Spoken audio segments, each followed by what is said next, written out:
Madonna! Oddio mio! Oddio!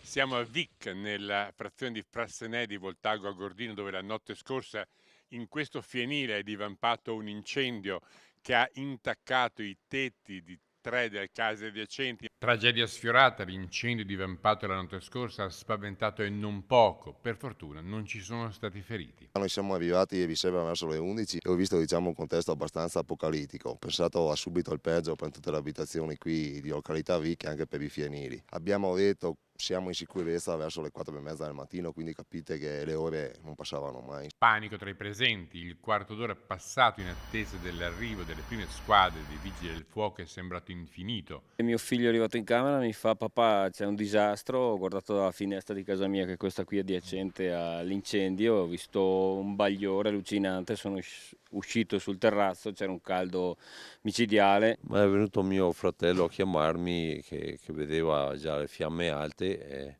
praticamente l'incendio è partito da questo fienile che vediamo qui sotto. Ho preso in mano l'estintore e ho cercato di andare nella casa perché sapevo che ci abitavano 4 persone, ho cercato di andare a vedere se erano uscite o se erano ancora dentro. L'inferno. L'inferno sì, perché cosa fai? Ti senti impotente di fronte a fiamme alte ai 15 metri, cosa fai?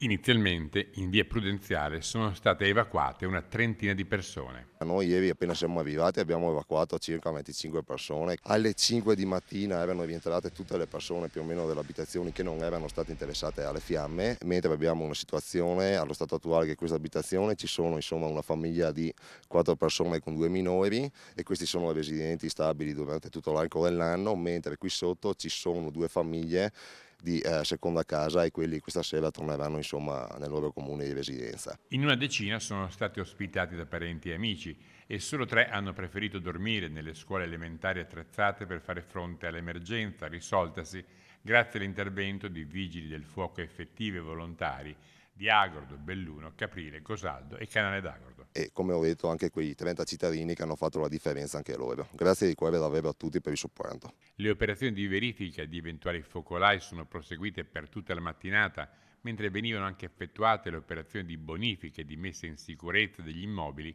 poi posti sotto sequestro per approfondire le cause dell'incendio.